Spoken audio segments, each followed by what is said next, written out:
The thing about night shifts is that they change your relationship with the city. Most people know the city in daylight, loud, purposeful, full of people going somewhere. The night version is different, quieter but not peaceful.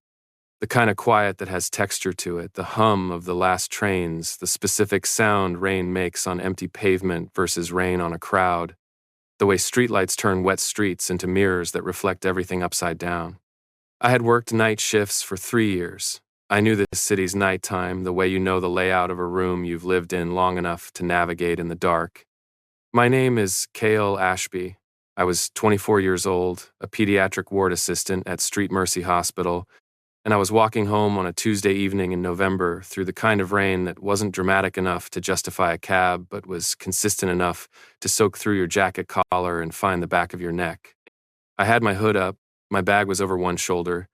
I was thinking about whether I had eggs at home, which I probably didn't, and whether the convenience store on the corner of my block was still open, which it probably wasn't. I walked past the shuttered flower shop on Callum Street the same way I walked past it every night without looking, knowing its closed metal shutter by feel, its particular smell of cold water and yesterday's stems, and then I stopped. Not because I heard anything loud, because I heard something very quiet. A sound below the rain, below the traffic from the main road 2 blocks over, below the hum of the drain running fast with overflow at the curb, a sound so small it shouldn't have reached me at all. I stopped and I listened. There it was again. Not a cry, not a call for help. Something more private than that, the sound of someone trying very hard not to make noise and not entirely succeeding. I stepped back 2 paces and looked into the narrow overhang between the flower shop shutter and the doorway of the building next to it. There was a child. He was curled into himself against the wall, knees to his chest, chin down, arms wrapped tight around a paper bag that was disintegrating in the rain. He was wearing a shirt and trousers that were soaked completely through. No jacket, no shoes. His hair was plastered flat, and his lips had gone the color of paper. He was maybe 5 years old. Maybe 6. Small either way.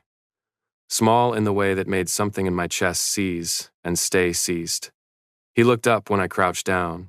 His eyes were dark and very steady, not panicked, not crying, just watching me with the careful attention of a child who has learned to assess strangers quickly. The paper bag moved. I looked at it, then back at him. He pulled it slightly closer. "Hey," I said, keeping my voice level and quiet the way I kept it in the ward at 3 a.m. when children were frightened of the dark. "It's okay. I work with kids. I'm not going to take your bag." He watched me. "It's really wet out here," I said. "Are you lost?" Nothing. I sat back on my heels and thought about this. The rain kept coming. I looked up and down the street. Empty. No parents running toward us. No one calling a name. No car with its door hanging open. I pulled out my phone with one hand and called emergency services. I gave them the location, described the child, said he needed assistance. The operator told me someone would be dispatched within 40 minutes. I looked at the child, then at the sky, then back at the child. 40 minutes, I said to him, as if this were a conversation we were having. That's a long time to sit in the rain. I live 8 minutes from here. I have dry clothes that will be too big for you, but dry is more important than the right size. He looked at me. "I have a cat," I added. "Not mine, technically. He adopted me. His name is Patch, and he's going to want to inspect you when we arrive, and that's just something you're going to have to accept." Something in the child's expression shifted. Almost not a shift at all, a fraction of movement around his eyes. "Is that your cat?" I asked, nodding at the bag. He looked down at it. Then, very slowly, he opened the top. Inside, wet and furious, and remarkably alive, was a kitten. Orange, small, and currently expressing its feelings about the situation with considerable volume for its size. "Ah," I said. "2 of you then. I still have enough dry things." I stood up and held out my hand. He looked at it for a moment. Then he took it. His hand was very cold. I noticed that the way you notice medical information neutrally, storing it, assessing. I kept my pace slow on the way back, adjusted the angle of my body to block the wind from hitting him directly. Small adjustments. The kind of thing you learn to do when you spend your nights in a ward full of children who can't always tell you what they need. My apartment was on the 3rd floor of a building above a laundromat that ran until midnight. The sound of the machines was constant and warm, filtering up through the floors, and I had long since stopped hearing it. The building smelled of clean linen, and the specific comforting smell of industrial detergent that I had, over 3 years, come to associate with coming home. I unlocked the door and held it open. The child stood in the hallway for a moment, taking in the apartment with the systematic attention he'd been giving everything since I found him. Then he walked in. Patch appeared immediately from wherever he had been sleeping, which was probably on my bed, and sat in the center of the room with the posture of a small orange emperor receiving visitors. He looked at the child. The child looked at him. Then the kitten in the bag let out a sound, and Patch's expression went from imperial to intensely interested. I set my bag down and went to find dry clothes, talking as I moved because I had learned from 3 years in pediatric wards, and before that from being a child myself in houses where silence felt like danger, that a voice in the background was grounding. Not demanding, just present. "There are towels in the bathroom, second door on the left," I said. "The green ones are softer. Bathroom light is the switch on the right. It's a bit sticky, you have to push it up firmly. I'm going to find you something to wear. It'll be too big. I'm going to apologize for that in advance." I heard the bathroom door open. Then the sound of the light switch being pressed, once, twice, 3 times, the way children press things when they're uncertain. Then the light went on. I found a shirt, a pair of old sweatpants with a drawstring, and a pair of thick wool socks. I left them outside the bathroom door and went to the kitchen to boil water and check what I had that would be easy and quick and warm. Eggs. I had eggs, which answered that question. I made scrambled eggs 2 ways, soft and firm and toast, and set both plates on the table. When the child came out of the bathroom, swimming in my clothes with his hair toweled and still damp, he stopped at the table and looked at both plates. I pointed to the firmer eggs. "Those are the regular way." He pointed to the soft ones. "Those are the French way, more butter. Takes longer to make, but some people prefer it." He looked at both plates for another moment. Then he pointed at the soft ones. "Good choice," I said. "That's my preference too." I called emergency services again while he ate and gave them the updated location. I was told the report had been filed and someone would follow up. I asked for a timeline. I was told they couldn't provide one. I said thank you and hung up. I sat across from the child and ate my own eggs. He ate everything on his plate. Then he looked at mine. I pushed it across the table without comment. He ate that too. I noticed his hands. The fingernails were clean. He had washed them in the bathroom. Thoroughly, I realized. Because the towel I'd left out had dirt on it. Someone had taught him that. Someone had taught him to wash his hands and be quiet and assess strangers carefully and not ask for things directly but accept them when offered. Someone had loved this child and taught him things. And that someone was not here. His name is Theo, I would learn. But not that night. That night he was just a boy eating my eggs in my 2 large clothes, while his kitten and my cat conducted tense negotiations under the table, and outside the rain kept falling, and no one came to the door. I set up the bed for him. I told him where everything was, the bathroom, the water glass on the nightstand, the light switch by the door. I told him Patch would probably come in during the night, and he was welcome to let him or not. I took the couch, which I had slept on before and would not recommend for extended use. Before I turned off the main light, I checked on him. He was lying on his back with the kitten curled on the pillow beside him and his eyes open. "Someone is going to come for you," I said. "I've let people know where you are. We just have to wait a little." He looked at the ceiling. "You're safe here tonight," I added. He didn't respond. But when I turned off the light, I heard him turn over, and the kitten adjusted, and then after a few minutes the room was quiet in the way that meant someone had finally let themselves stop being on guard. I lay on the couch and stared at my own ceiling. I had a found child report filed with emergency services. I had a child in my bed and a kitten who was now apparently living here. I had work in 11 hours. And somewhere in the city, someone was looking for this boy. I didn't know who. I didn't know how long.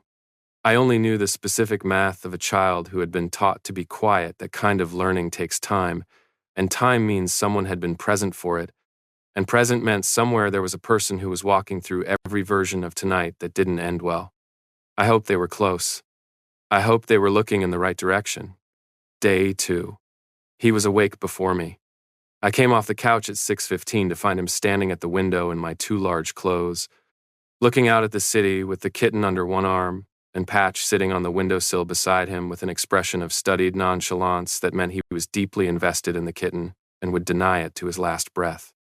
"Good morning," I said. He looked at me. "Eggs again? Or should we branch out?" I asked. "I have oatmeal. I have some bread that's probably fine. I have half a banana that is definitely not fine, but that's a personal failing I'm not proud of." He pointed at the bread. "Reasonable," I said. "I can toast it." I made toast and tea. His was mostly warm milk, with a small amount of tea for color, which was how I had always made it for children in the ward who needed something warm but weren't ready for the real thing, and we sat at the table again. He followed me through the morning, not clingily, not attached to my leg or requiring constant contact. He just stayed in the same room. When I was in the kitchen, he was in the kitchen. When I moved to the living room to make calls, he was on the couch within my peripheral vision, the kitten on his lap, watching me with those steady, dark eyes. I called the emergency services follow-up line at 8. I was told the report was in the system and processing. I asked if there was a match with any missing child reports. I was told the system would notify me. I called my supervisor at Street Mercy and told her the situation. She was quiet for a moment, then said, "Bring him in this afternoon. I'll have someone from Pediatric Social do an assessment. And Kale, you're a good person." I told her I was just a person with a couch and enough eggs. I took him to the hospital at 2. He submitted to the medical assessment with the resigned patience of a child who had been through medical things before, not fearful, just waiting for it to be done. Mild residual hypothermia, otherwise healthy. No injuries. The social worker noted he had likely gone without food since the previous day, nothing dangerous, but enough. The social worker who saw him was kind and direct and wrote things carefully. She asked him questions. He did not answer any of them, but he tracked everything she said. She took me aside. "He's not in acute distress. He's been cared for recently. Someone knows him. We'll escalate the missing person cross-reference today." She looked at my face. "You did the right thing." "I know," I said. "I'm just hoping the right thing has a fast second chapter." That evening, I went back to the window and stood next to him. We looked at the city together for a while. "You don't have to talk," I told him. "I just want you to know that I'm not in a hurry. You can have as long as you need." He leaned slightly, a fraction of movement, a small degree of angle, and his shoulder came to rest against my arm. I stayed still and let it stay there. Day 3. I forgot to replace my suppressant patch. This is the kind of thing that happens when your routine changes. You have a system, and the system depends on the shape of your mornings. And when the shape of your morning is now different because there is a child at the kitchen table and a kitten who has decided your socks are a natural enemy, the system develops gaps. I noticed the gap at about noon, when I went looking for the replacement patch and found the box empty. My scent, warm vanilla and wood smoke, faint under normal circumstances, barely detectable at a distance, would start surfacing within a few hours. I noted this practically. I would get to the pharmacy in the afternoon. In the meantime, it was unlikely to affect anything. We were in my apartment. The people who would encounter my scent were a 5-year-old child and 2 cats, none of whom were particularly invested in Omegaverse biology. I went to get my coat. I found him at the kitchen table with my sketch pad. I used it occasionally when I needed to decompress, nothing serious, just the habit of drawing that had stayed with me from a childhood where it was the cheapest way to make something and a set of pencils I kept in the drawer. He was drawing. I stood in the doorway and didn't interrupt. When he finished, he looked at the page for a moment and then looked up at me. He didn't show me the drawing. He didn't hide it either. He simply left it there and climbed down from the chair and went to find the kitten. I looked at the page. 3 men, drawn in the direct, unself-conscious lines of a child who is drawing from memory rather than imagination. The shapes were simple but specific. 3 tall figures standing together. No backgrounds, no details of place. Just 3 men, side by side. Something about the drawing had the quality of documentation. Like a child, making a record of something important. I put it on the fridge. He came back to the kitchen with the kitten and looked at the fridge, then back at me. I said nothing. He said nothing. We ate lunch. Later, he reached up and touched the corner of the drawing briefly, with 2 fingers, the way you check a compass, and then went back to what he was doing. I went to the pharmacy in the afternoon and got the replacement patch. I came home and applied it at 4 o'clock. By then, my scent had been present in the apartment for several hours. By then, it had seeped into the cushions and the curtains and the particular warm air of a small apartment with a stove going and 2 cats living in it. By then, something had already been laid down in the fabric of that space that a new patch couldn't entirely undo. I didn't know that yet. I only knew that when I came home from the pharmacy and opened the door, something in the apartment smelled different, warmer, more layered, and that Theo looked up from the floor where he was sitting and there was something in his expression I couldn't quite name. Day 4. I was filling water for the kettle when Patch jumped onto the counter, and the kitten, who had been watching from the floor, attempted to follow and didn't quite make it and let out a small, indignant sound. Theo, sitting at the table, watched this happen. "Mine," he said. I turned around. He was looking at the kitten, who had collected himself with dignity and was now washing a paw as if the failed jump had been the plan all along. "Yes," I said. "Yours." He looked at me. "I mean that," I said. "If someone comes for you and they have rules about cats, I will personally advocate very hard for an exception. But in the meantime, yes. He's yours." Theo looked back at the kitten. He slid off his chair and went and sat on the floor, and the kitten walked over and climbed onto his lap and settled there with the completeness of a cat who has made a decision. They stayed like that for a long time. He didn't say anything else all day, but he sat closer to me after that at the table, on the couch, in whatever room I was in, not needing me, exactly, just narrowing the distance. At bedtime, I was reading a habit I kept, regardless of how tired I was, at least 10 pages, usually more, and he came out of the bedroom and stood in the living room doorway. "Can't sleep?" I asked. He pointed at the book. "Oh," I said. "Do you want me to read it out loud?" He came and sat beside me on the couch. I started from the beginning of the chapter, reading slowly, not performing, just telling the story the way I would have told it to the children in the ward. He was asleep before the end of the chapter. I put a blanket over him, turned off the main light, and sat in the dark for a while thinking about the picture of 3 men on my fridge and the careful way he touched it, and the fact that he had now said one word to me in 4 days, and the fact that that word was times mine, which was the word a child uses when something matters. Day 5, morning. I was between tasks, just finishing the breakfast dishes, about to check my messages when my colleague Dara sent a link with a message that said, "Isn't this the kid you told me about?" The link was a news notification. I opened it. The headline said, "Voss family appeals for information in search for missing nephew. Search now in 5th day." There was a photo. I looked at the photo, then across the kitchen at Theo, who was eating toast and explaining to Patch in very serious terms why the kitten was not allowed to eat Patch's food. I looked back at the photo. The child in the photo was wearing different clothes and his hair was dry, and he was looking at the camera with the same steady, dark eyes that had been watching me from various corners of my apartment for 4 days. I set my phone down on the counter. I picked it up.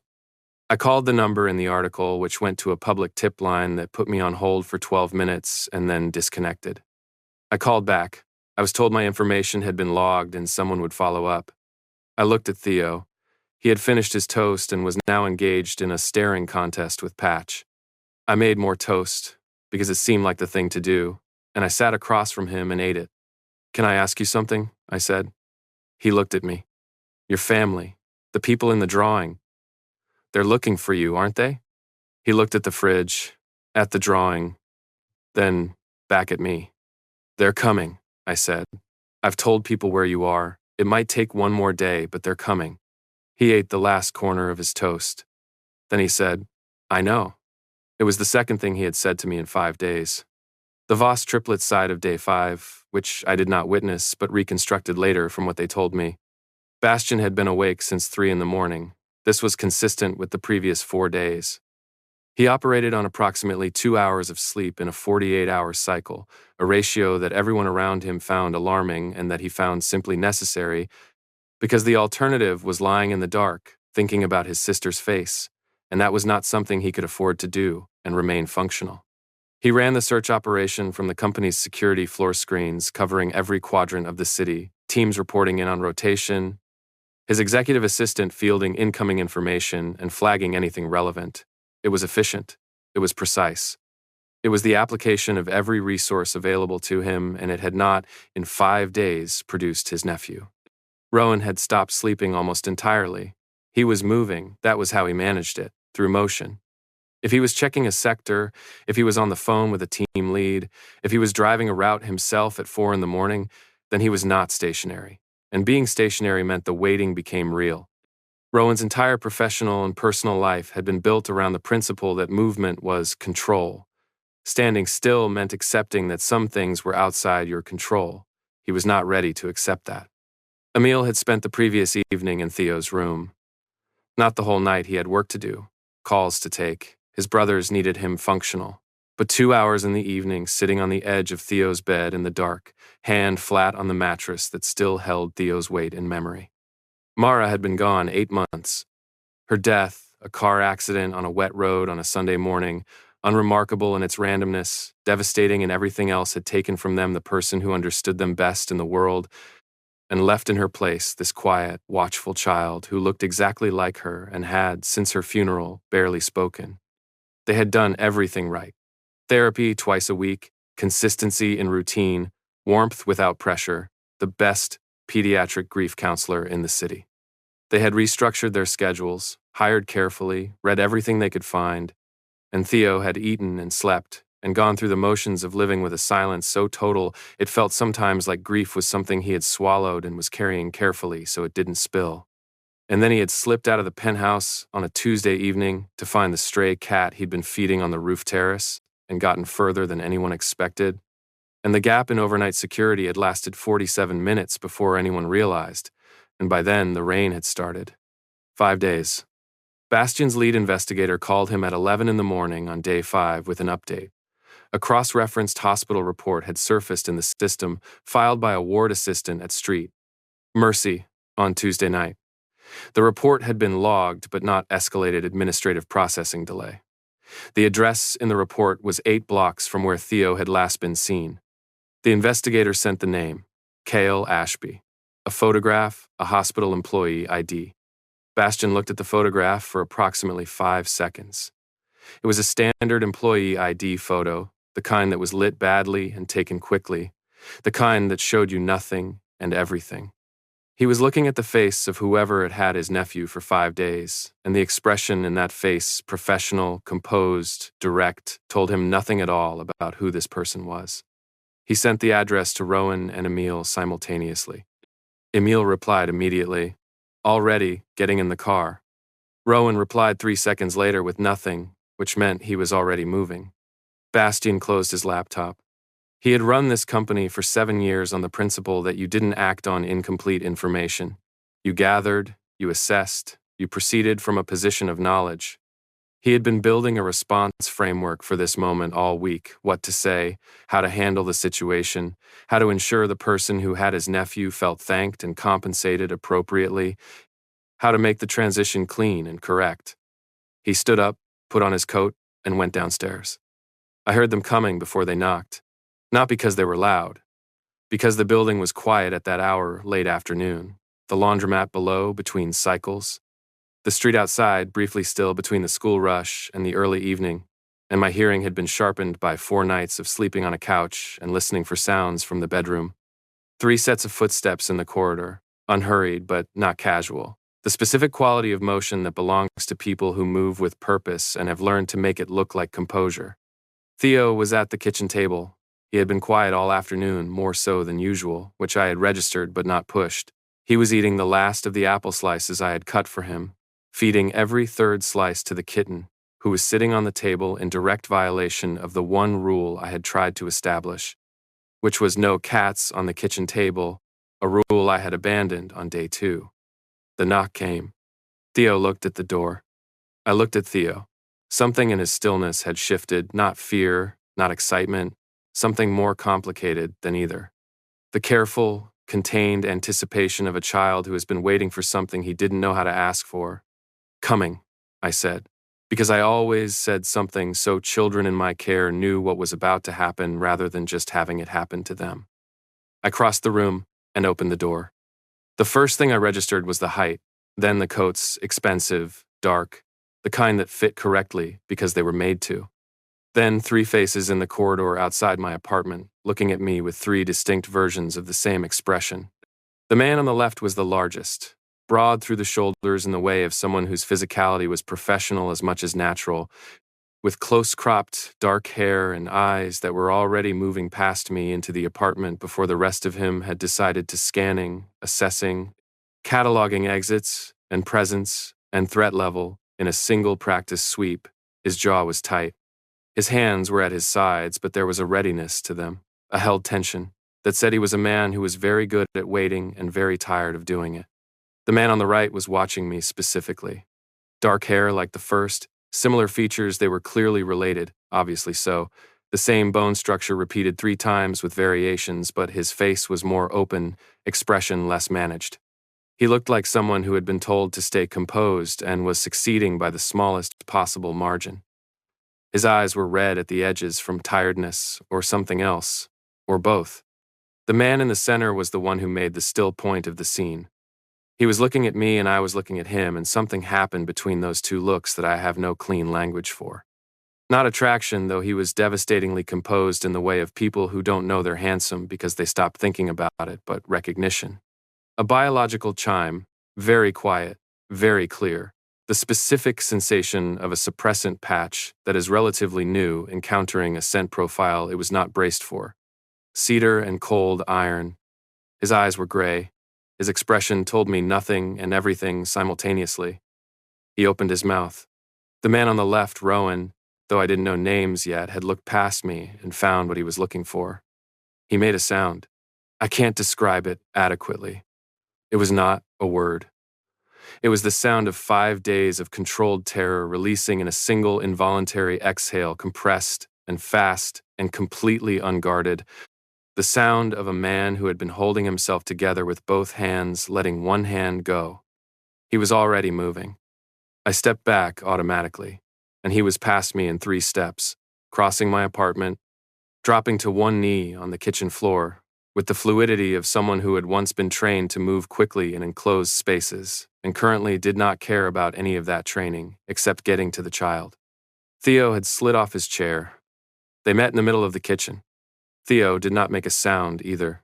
He simply went into Rowan's arms with the completeness of a child, returning to something he had needed for 5 days and had been too disciplined to ask for. His face disappeared into Rowan's shoulder. His hands gripped the coat with small, white-knuckled certainty. Rowan held him with both arms and bowed his head over him and did not move. I looked away. Some things are not for outside eyes. The man on the right, Emile, said my nephew's name, very quietly. Theo. He said it from the doorway, where he was still standing. He said it like a question he had been afraid to ask for 5 days and was now asking from a distance because some part of him wasn't ready for the answer to be wrong. Theo lifted his head from Rowan's shoulder. He looked at Emile. He reached out one hand. Emile covered the distance across my apartment in 4 steps and crouched on the kitchen floor beside Rowan and put his arms around both of them. His eyes were closed. His face had the expression of a man who has been very far from home and has just, finally, arrived. I looked at the man in the center of my doorway. He was watching his brothers. His expression was still controlled, still managed, but there were seams in the control that hadn't been there 30 seconds ago. Something was working hard behind those gray eyes to stay contained and not entirely succeeding. "Come in," I said. "There's dinner." He looks like he hasn't eaten enough all week, and I kept making too much food for one child. He looked at me. His scent was very present in my small corridor, and my suppressant patch, which was less than 24 hours old, was doing something I could only describe as paying attention. Something in me went very still. I stepped back further and held the door open, and after a moment, he came in. His name was Bastian.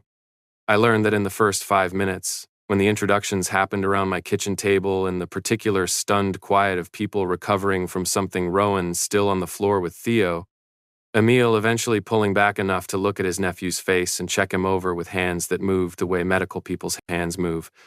Except he wasn't medical. Just someone who had needed to check every inch of his nephew and had been waiting 5 days for permission. Bastian stood near the counter with his coat still on and told me his name and his brother's names, the Voss triplets, he said, as if that were simply a fact about them rather than something remarkable, and thanked me in 4 sentences that were precise and genuine and slightly too formal in the way of someone who had been rehearsing and the reality was different from what they rehearsed for. "You're welcome," I said. He was going to be fine. He just needed to be warm and not alone. Bastian looked at Theo, then back at me. There was something in the look, something under the professionalism, under the composure that I clocked and set aside because it was not mine to examine right now.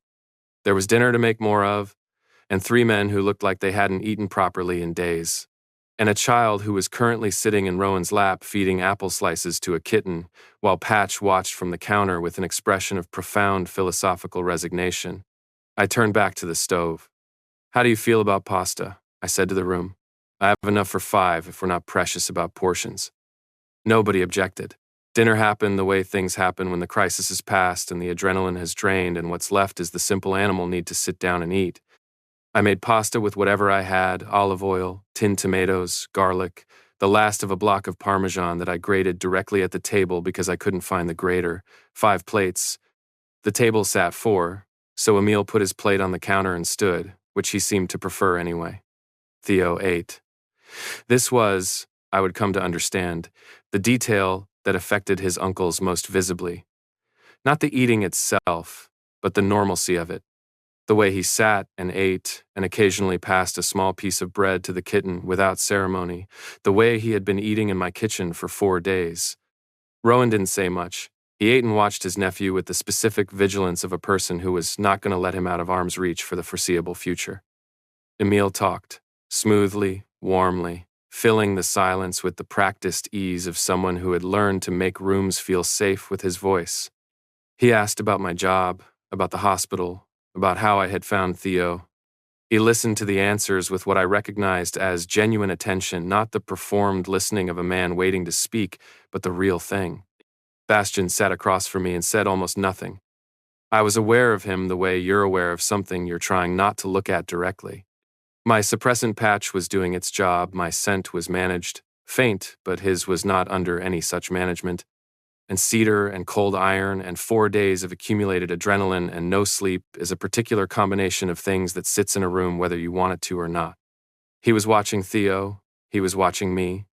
He was doing both with the measured observation of a man who processed the world through information and was currently receiving more of it than his framework had accounted for. After dinner, Theo fell asleep. It happened the way it had been happening all week, suddenly and completely, mid-something. He was sitting beside Rowan on the couch with the kitten, and then he was asleep with his head against Rowan's arm and the kitten tucked under his chin. Nobody moved.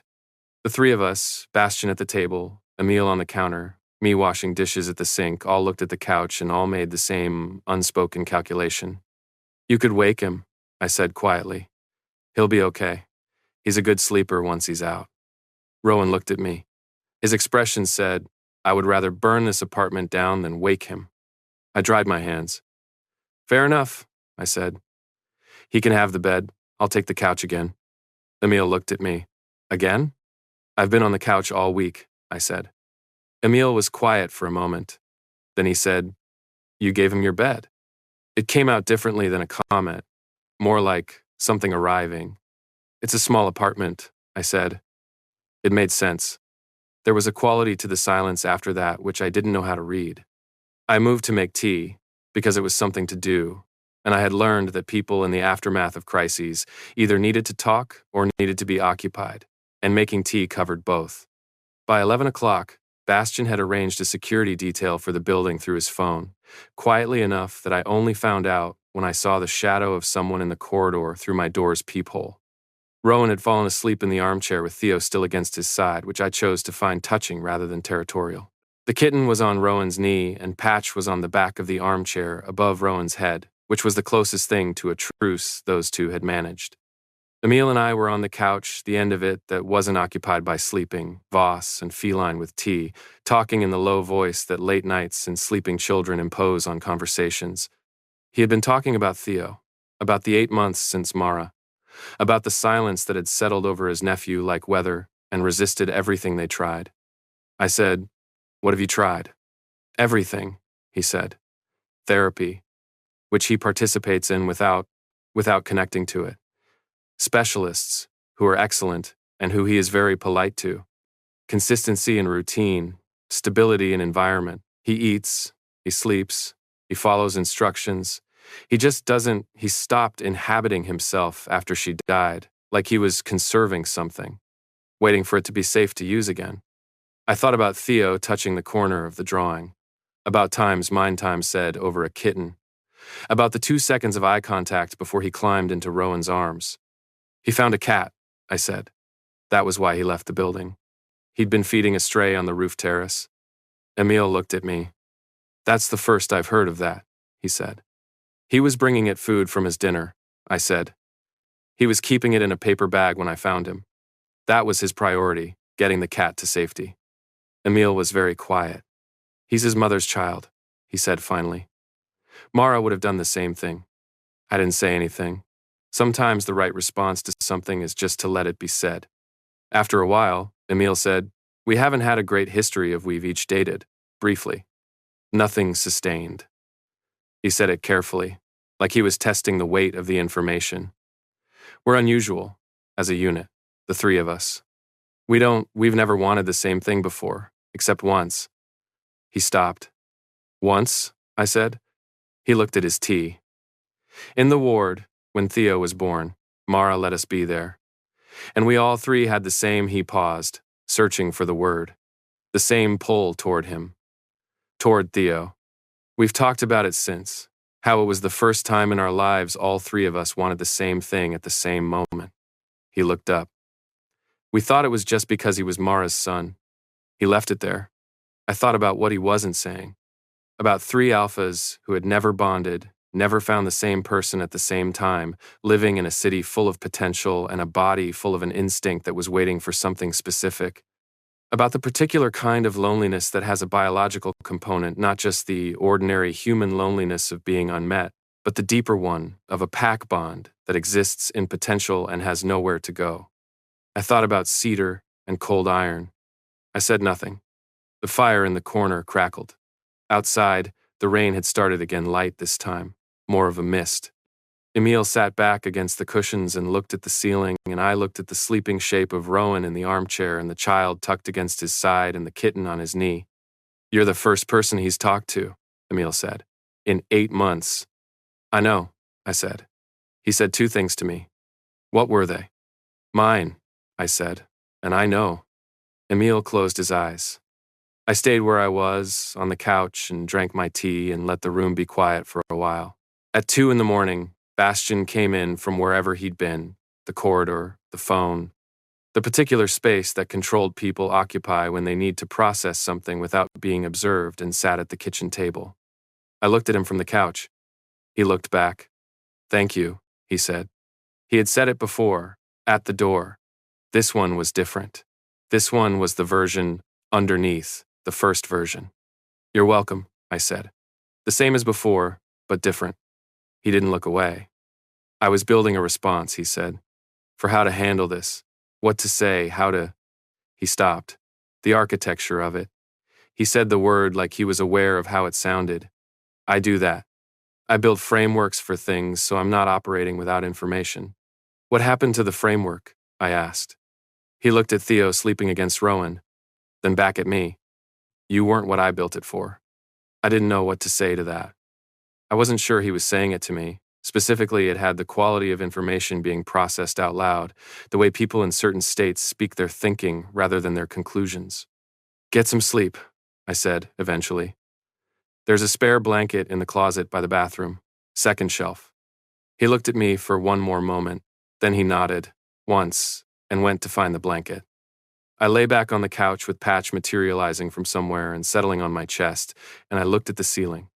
3 men in my apartment, a child asleep in the armchair, a kitten on a new person's knee, the drawing of 3 figures still on my fridge. Something had happened in this apartment over the past 5 days that I didn't have language for yet.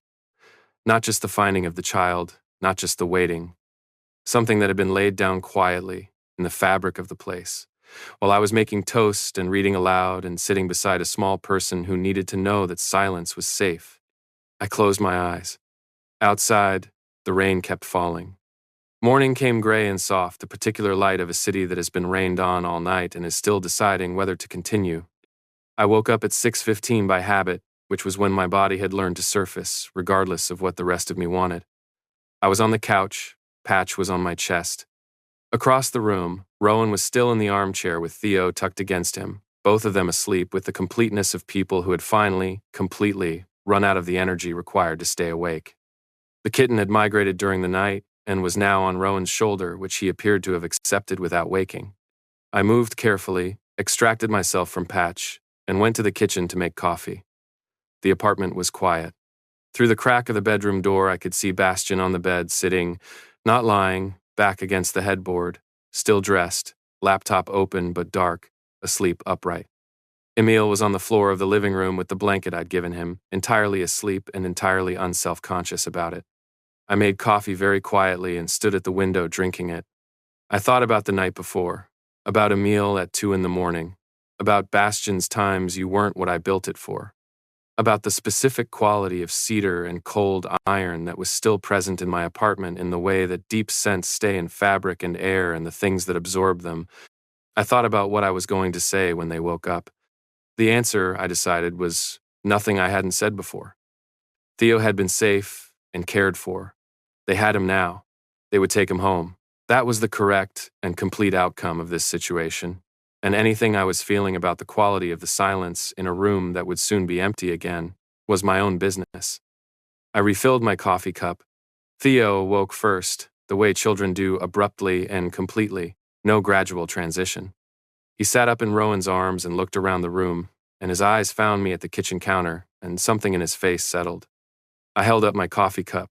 "Good morning," I said.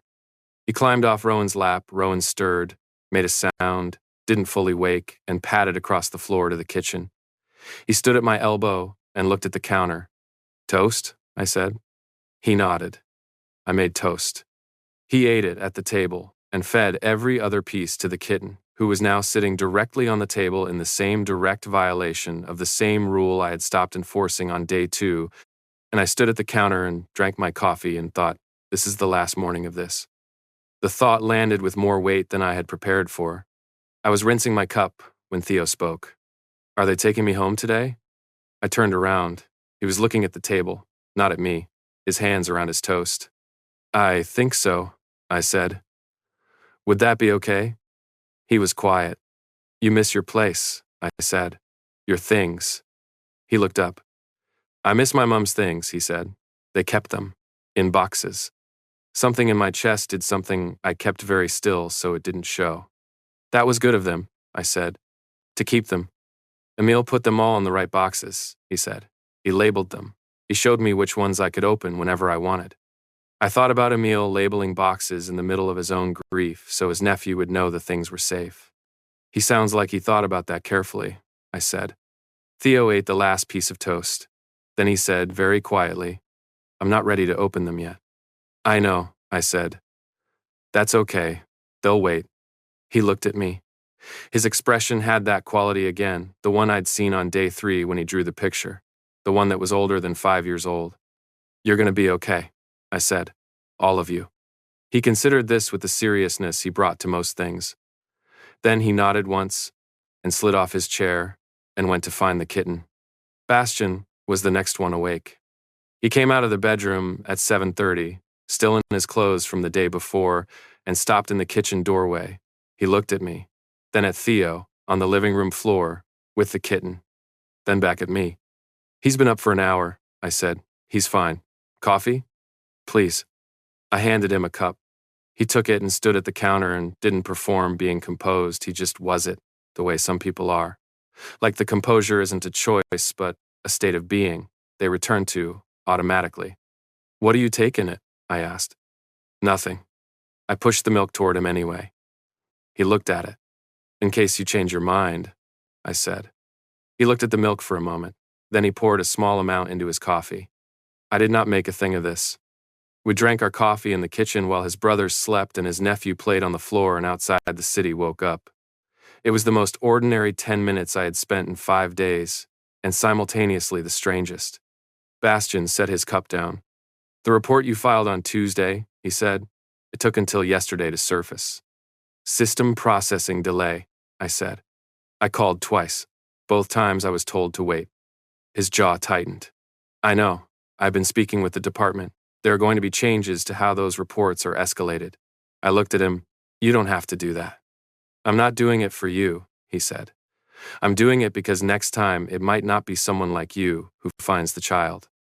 The way he said times someone like you times was not a compliment or an assessment. It was a category he had created overnight and placed me in, and I didn't entirely know what the category contained. He looked at his cup. 5 days is a long time, he said. Yes, I said. He was cared for. He was safe. He ate and he slept and he paused. He looked at Theo. He said things to you. 2 things, I said. I know what they were, he said. Emil told me. I waited. He said more to you in 5 days than he said to us in 8 months, Bastian said. Not accusatory, not even painful, exactly. Just factual, the way he handled difficult facts. By naming them directly and then sitting with them. I don't think that's about me, I said. I think it's about timing. And the cat. He almost smiled. The cat. He was going to tell someone eventually, I said. He just needed to find the right first person. It could have been anyone. Bastian looked at me with the gray eyes that missed nothing. It wasn't anyone, he said. It was you. I didn't have a response to that. I looked at my empty cup. He picked up his phone and began making calls, moving to the window with the practiced efficiency of a man conducting business in whatever space was available. I made more toast. They didn't leave that morning. This was not a decision that anyone made. It was a sequence of small, practical things that added up to a large one.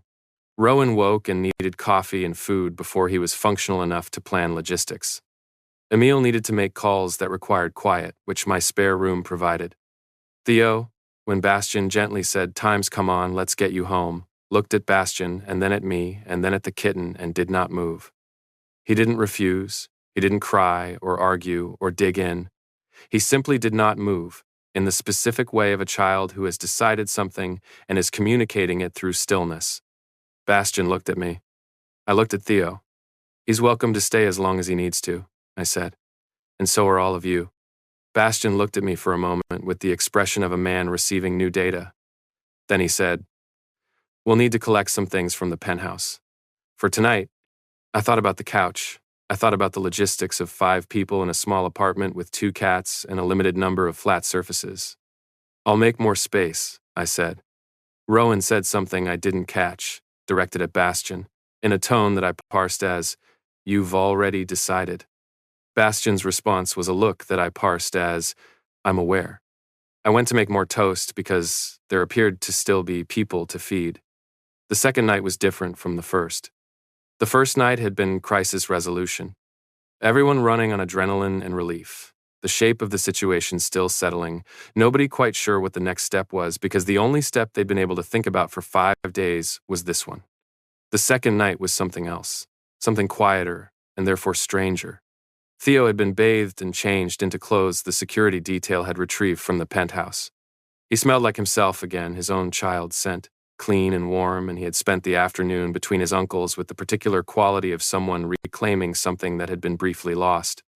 But at bedtime, he asked for me to read to him. Not his uncles, me. Emil translated the request because Theo had communicated it through the specific directional look he used when he wanted something and wasn't going to ask for it directly, a look toward the bookshelves, then toward me, then back toward Emil. Emil said, "I think he wants you to read to him." I looked at Theo. He looked at me with the unwavering patience of a child who had identified what he wanted and was now waiting for the adults to process it. "Of course," I said. I sat on the bed with Theo beside me and the kitten between us and read 3 chapters of the same book I'd been reading to him all week. And at some point during the second chapter, Theo's weight against my side became heavier and his breathing slowed. I finished the chapter anyway, quietly, because that was what I always did.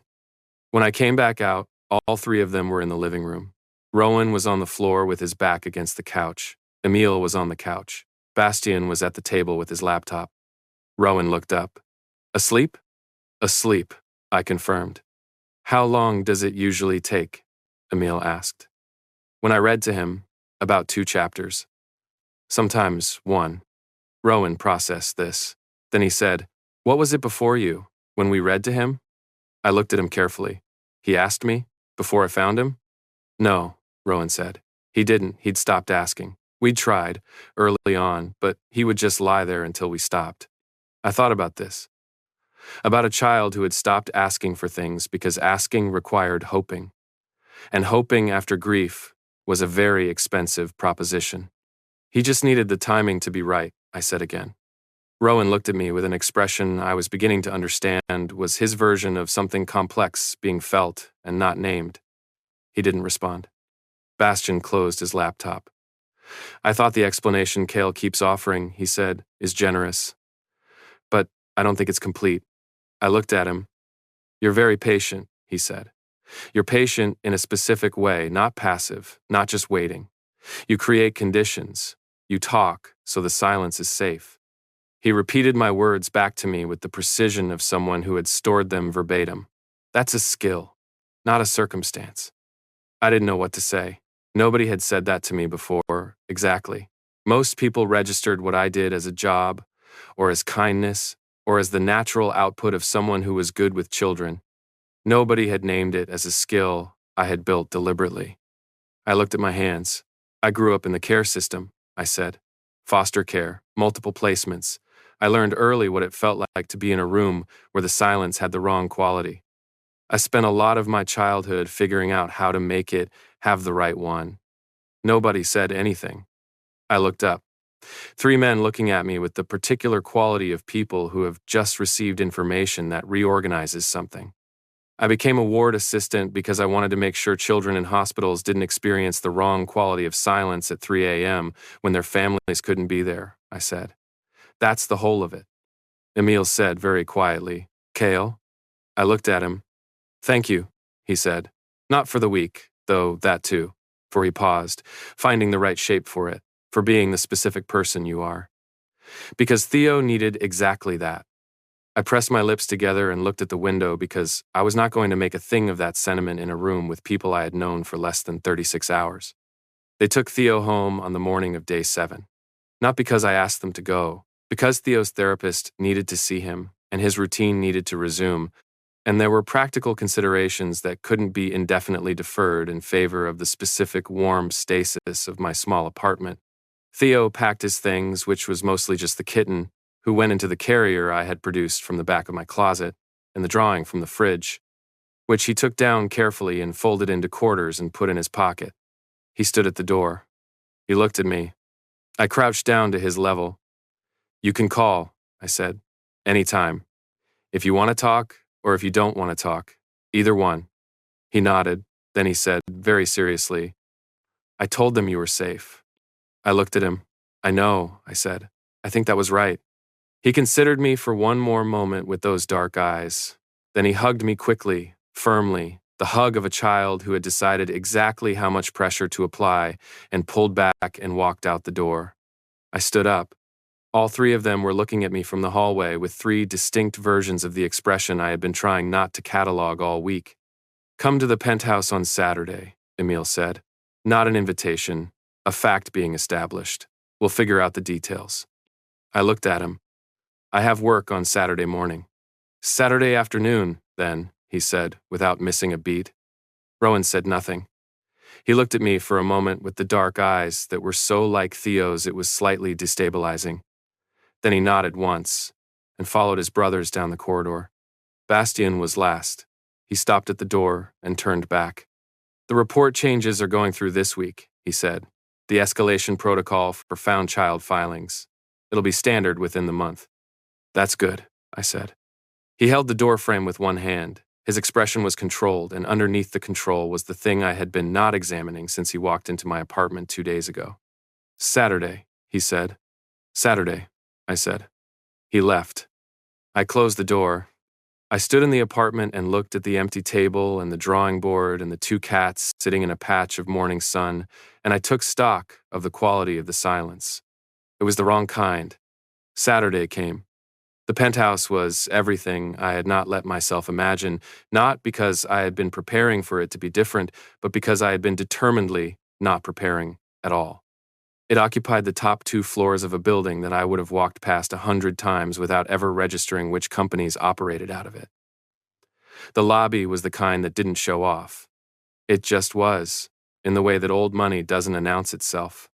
I took the elevator with my jacket over my arm, and the specific sensation of someone arriving somewhere they weren't sure they belonged, and reminded myself that Theo had asked me to come, and Theo's opinion was the one I trusted most in this building. Theo was waiting at the elevator.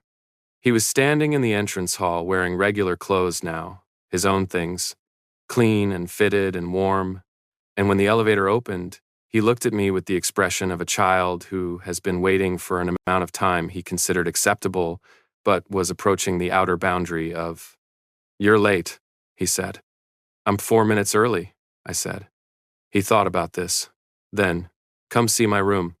His room was large and full of the specific evidence of someone who had been loved carefully.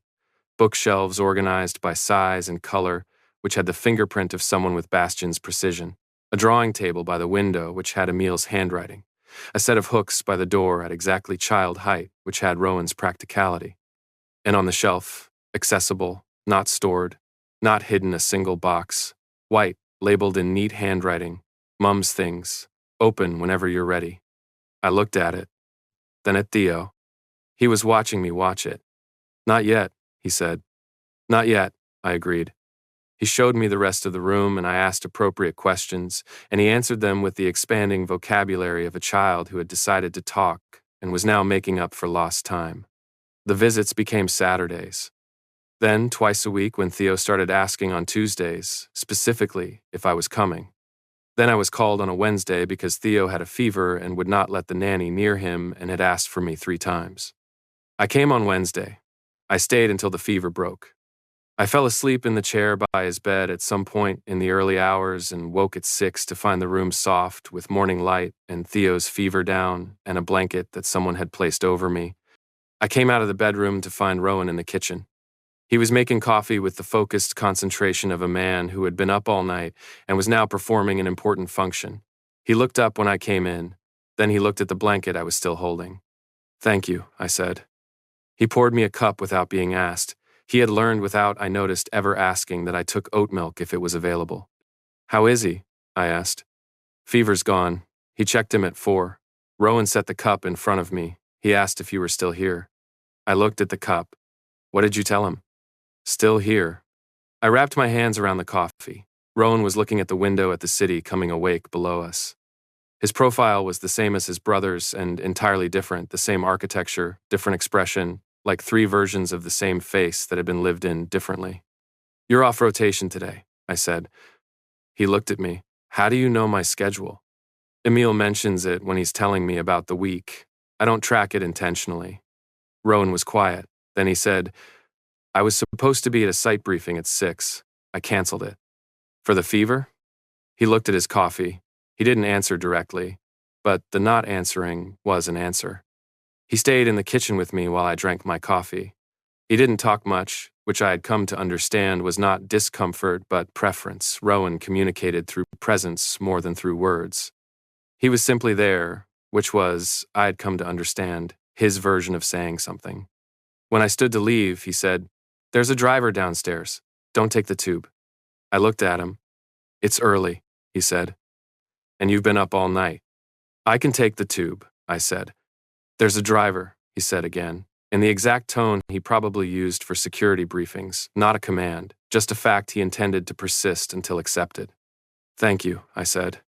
He nodded. The expression on his face was the one I was still learning to read, the Rowan version of something that was too large to fit in the available vocabulary. The message from Bastian arrived on a Thursday. I was between shifts, in the hospital break room with bad coffee and 15 minutes of quiet. I read it twice. It was thorough.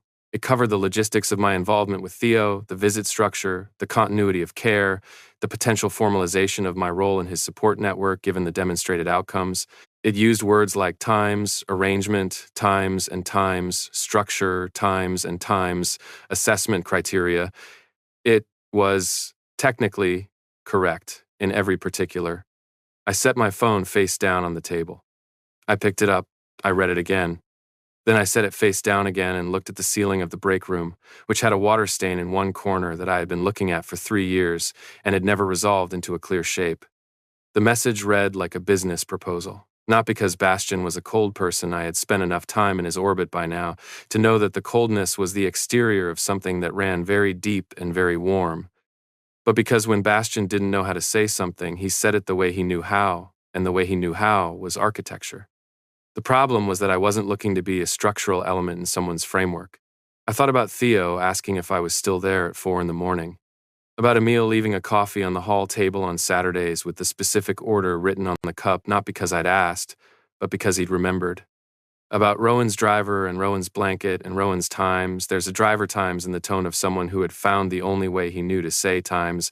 I don't want you taking the tube alone at 6 in the morning.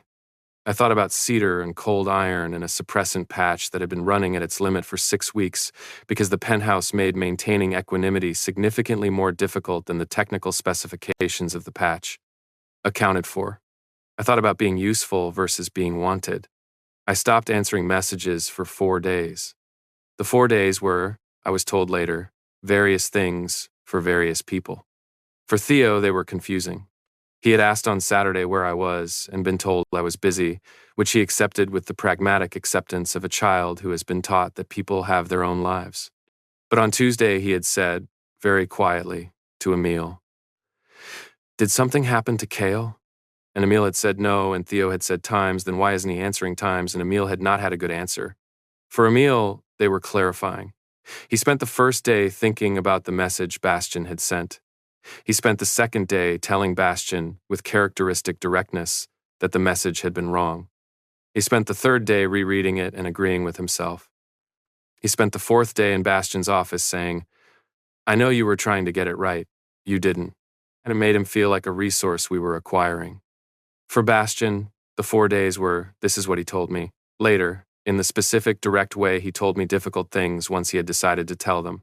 He sat with the document he had sent and went through it paragraph by paragraph and identified, with the precision he applied to everything, exactly where he had built something technically correct and fundamentally wrong. He deleted it on day 2. He opened a new document on day 3 and wrote something different. He deleted that too. On day 4, he showed his brothers what he'd been trying to write. Rowan read it and said, "You're still making it too formal." Emil read it and said, "Let me." They argued about it for the better part of an hour. Then all 3 of them got in the car. I was at the kitchen table when they knocked. This time I wasn't between things, I was home, fully, settled into the specific quiet of a Thursday evening after a shift. My jacket was on the hook. Patch was on the counter. The kitten had been spending most of his time at the penthouse since Theo's fever week, but came back to mine on Thursdays, which I had decided to find charming rather than complicated. The knock came. The same rhythm as before, 3 sets, but different this time. Not the contained urgency of people who had been searching for 5 days. Something more deliberate. I opened the door. All 3 of them. Different from last time, no coats, no composed crisis management energy, just 3 men in the narrow corridor outside my apartment on a Thursday evening. Emil was the only one who looked entirely comfortable being here. Rowan's arms were crossed in the way that meant he was managing something internally. Bastian's hands were at his sides. "You could have called," I said. "We know," Emil said. "We came anyway." I looked at them, all 3 of them looking back at me with 3 distinct versions of something I had been not examining for 6 weeks and was now, apparently, going to have to examine. I stepped back. "Come in." The conversation was not smooth. That was the first thing. It wasn't a declaration or a moment. It was a conversation, which meant it was slightly awkward in the places where it needed to be and honest in the ways that mattered. I told them what the message had felt like. I said, "It felt like an assessment, like you were deciding whether I met the criteria for a position you needed filled." Bastian was sitting at the kitchen table. He looked at the table, then at me. "That's not what I intended," he said. "I know," I said. "I know that's not who you are, but it's what you built, and what you build tells people something whether you mean it to or not." He was quiet. "I was trying to get it right," he said. "I know. I did it wrong." "Yes." He looked at his hands on the table. His hands were very still. He had that quality of a man receiving information he has already assessed and accepted and is now integrating. I should have. He stopped, started again. "When I don't know how to say something, I build a structure for it. It's how I think. It's how I've always thought. But you're not a structure, and I made you feel like I was treating you as one. I looked at him. Yes, I said. I'm sorry, he said. He said it simply, without the architecture around it. Just the words. Direct. I nodded. Thank you for that. Rowan, who had been sitting on the couch since he arrived and had said nothing, said, "What do you actually want?" I looked at him. Everyone looked at him. He uncrossed his arms. Not what you're willing to settle for. What you actually want. I thought about the wrong quality of silence in an empty apartment, about Theo's weight against my side on the second night, about cedar and cold iron and a suppressant patch that I had been adjusting upward for 6 weeks. I want to not be assessed, I said. I want to not be useful. I want to be someone that 3 people drove across the city for with no agenda.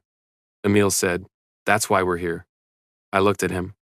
"There's no framework," he said. "There's no criteria. We drove across the city because you stopped answering messages and we couldn't." He paused. "Because we couldn't make ourselves not come." I looked at all 3 of them. Bastian at the table with his hands still and his gray eyes on mine.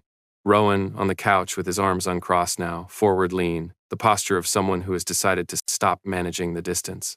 Emil in the chair with the warmth he carried everywhere, looking at me with the directness of a man who had learned that the most efficient path was the honest one. "I know what this is biologically," I said. "The bond recognition. I've known since day 3 when I looked at Bastian, since the first evening. I'm not assuming it means anything beyond the biology." Bastian said, "It means everything beyond the biology. I just needed to earn the right to say it correctly." I sat with that for a moment. Emil leaned forward. "We've never wanted the same thing before," he said. "The 3 of us. Not in 32 years. You know what that means. You understand what a simultaneous bond recognition is." "I know what it is," I said. "Then you know we're not here because you were kind to our nephew," he said. "Though you were. We're here because something in all 3 of us recognized something in you and has not stopped recognizing it since." I looked at the table, at my hands on it. "I need this to be slow," I said. Nobody argued. "I need every step to be mine," I said. "I'm not a project. I'm not something you build a framework around. I make my own decisions about my own life, and I need that to be something you understand at a structural level, not just as a concession." "Agreed," all 3 of them said. Not simultaneously, sequentially, each in their own register. Bastian first, measured and certain. Rowan second, quiet, like a commitment. Emil last, warm and without hesitation. "And Theo," I said. "Whatever this is, Theo comes first. Always. I am not going to be a reason things are complicated for him. If this ever becomes something that makes his life harder, you tell me and we step back." "Of course," Emil said, without question. I looked at the 3 of them one more time. Then I said, "Okay." Bastian reached across the table. He set 2 fingers against the back of my hand, the same gesture from the first night, brief, certain, the gesture of a man who had been choosing his words for weeks and had finally, correctly, found them. Rowan stood from the couch. He came to stand at the window and I moved to stand beside him, and we both looked out at the Thursday evening city, and his shoulder came against mine and stayed there, steady, warm, the specific weight of someone who has decided they are present and intends to remain so. Emil crossed the room and put his hand over mine on the kitchen counter. He didn't say anything. He just stood there with the warmth he carried everywhere, and for once it wasn't performing anything. It was just real. Patch jumped onto the counter and inspected everyone in turn with the imperial thoroughness of a cat who considered himself the authority on who was allowed in this apartment. He headbutted Emil's hand. He sniffed Bastian's sleeve.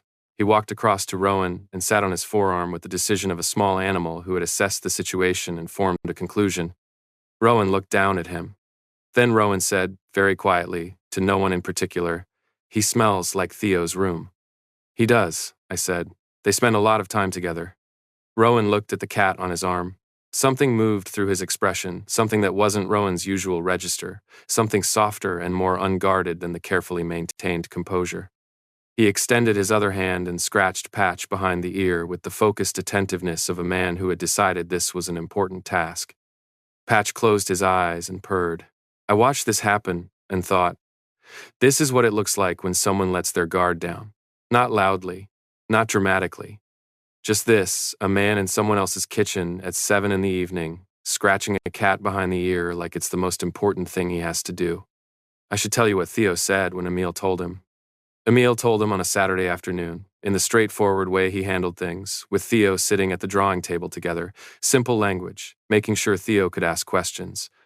He said, Kyle is someone we care about, and we'd like him to be more present in our lives, if you'd like that too. Theo listened. He looked at his drawing. He had been working on something when Emil came in, and he kept his eyes on it while Emil talked. When Emil finished, Theo said, I know. Emil looked at him. You know? Theo put down his pencil. He looked at Emil with the expression he used for things that seemed obvious to him and apparently required explaining. I picked him, Theo said. Emil said nothing for a moment. When you found him in the rain? He said, finally. Yes, Theo said. He kept me safe, and he didn't ask for anything. Those are the right kind of people. He picked up his pencil again. I was also cold, and he gave me his coat, he added. So? Emil sat with this. So you picked him, he said. Theo nodded. Before we did?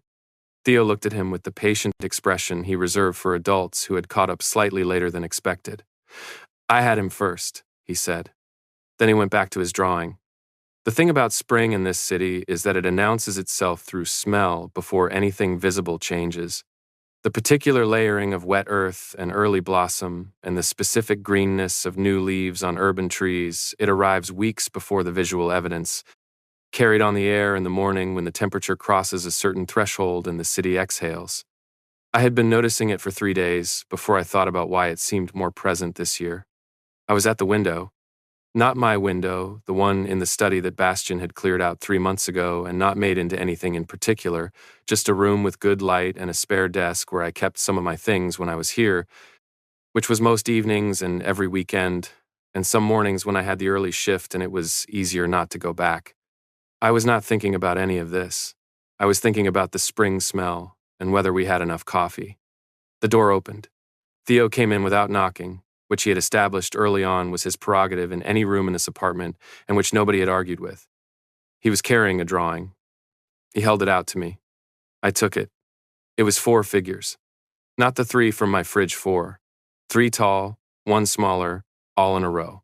He had used more color this time, careful patches of warmth in the clothes, dark hair on all of them. In the corner, very small but distinct, 2 cats. I looked at the drawing for a long time. Who's this one? I said, pointing to the 4th figure. He looked at me with the expression that meant he considered the question slightly unnecessary. You, he said. I looked back at the drawing. I noticed there are 2 cats, I said. He pointed at the smaller orange one. That's mine. He pointed at the other. That's yours. But they live together now.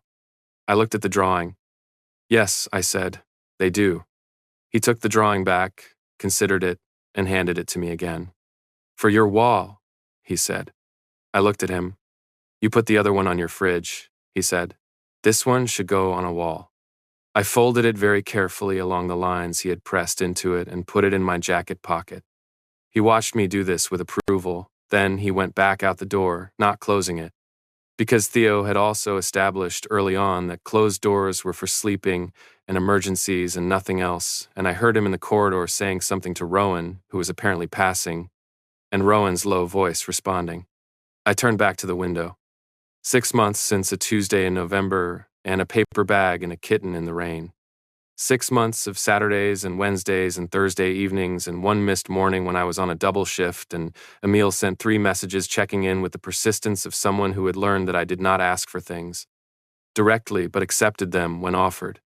6 months of Bastian building things correctly, of arguments about the right way to say something that always resolved into him saying it plainly and it landing exactly right, of the specific warmth of a man who ran an empire with precision, applying that same precision to small things, remembering that I liked the second kind of coffee, not the first, saving an article I'd mentioned, being the last one awake and the first one up, and always knowing where in the apartment I was. 6 months of Rowan's presence as a language, of learning that silence with Rowan was not empty but full, that his proximity was its own form of communication, That the man who moved through the world like someone cataloging exits had cataloged every detail of my ordinary life with a thoroughness that should have been alarming, and was instead I was still finding the right word for it. The closest I had was grounding. 6 months of Emil making rooms feel safe, and then gradually, because he was also learning that I didn't need rooms made safe for me, I made them safe for myself, learning to simply be present in them. The shift from warmth as performance to warmth as state was something I had watched happen slowly and valued completely. 6 months of Theo opening one conversation about his mother. Just one. It had been a Saturday, and we were in the kitchen, and he had been quiet in a different way than usual. Not the conservation mode quiet, but something that had weight in it. And I had not made it wrong by pushing. I had made toast and put it on the table and sat across from him and let the room be what it needed to be.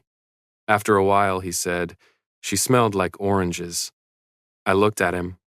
"Mum," he said. When she hugged me, she always smelled like oranges. I thought about the box on his shelf. About times open, whenever you're ready. "She sounds like she was warm," I said. "She was," he said. He looked at the toast. "She would have liked you." I pressed my lips together and looked at the window. "I would have liked to meet her," I said. He nodded. Then he ate his toast and the subject closed, gently, at exactly the right moment, and he went back to his drawings and I went back to whatever I had been doing. Later, Bastian found me in the study and didn't say anything. He just came and stood in the room with me for a while, which was how he had learned to do the thing that Emil did with words and Rowan did with proximity, his own version, specifically his, which was presence without demand, being in the same space and asking nothing of it. I had told him once, "The silence in this study has the right quality."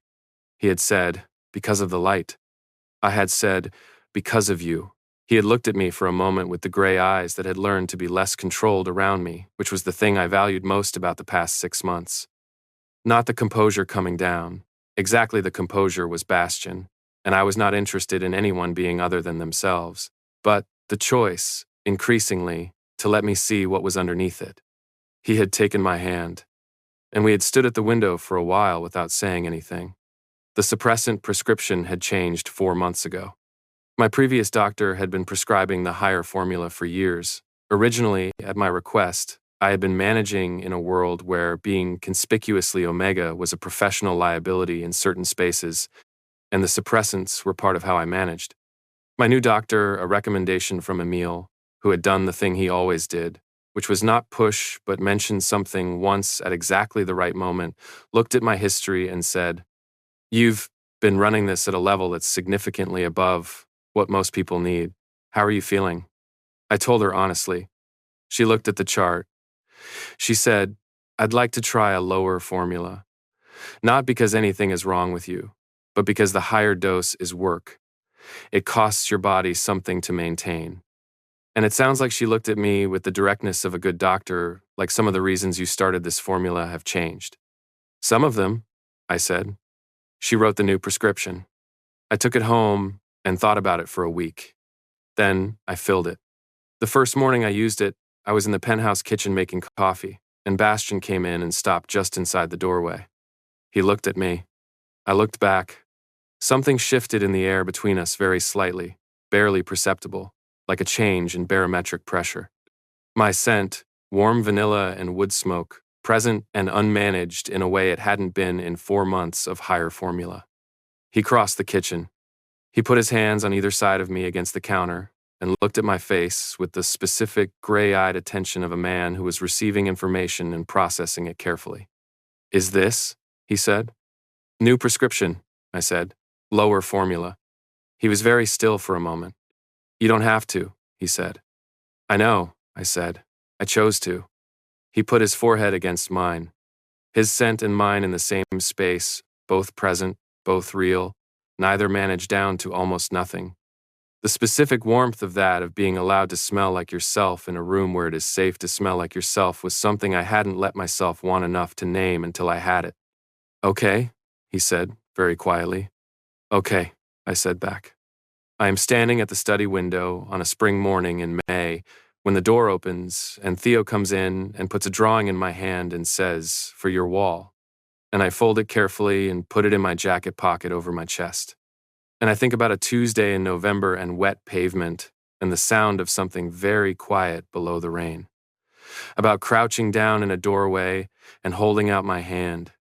About the weight of a small person's trust and the specific way it lands when someone who has learned to be careful decides you are safe. About the drawing of 3 men on my fridge that has been replaced by a drawing of 4. About the box on Theo's shelf. About Bastian's 2 fingers and Rowan's shoulder and Emil's hand over mine and the particular warmth of a room that has the right kind of silence. About what it means when a 5-year-old looks at you on day 4 and says, I know. Theo knew before I did. Before any of us. He picked the right person for reasons that had nothing to do with biology and everything to do with who chose to crouch in the rain and hold out a hand to a child that no one was watching. I take the drawing out of my pocket. I find a piece of tape. I put it on the wall above the desk, where the light hits it in the morning.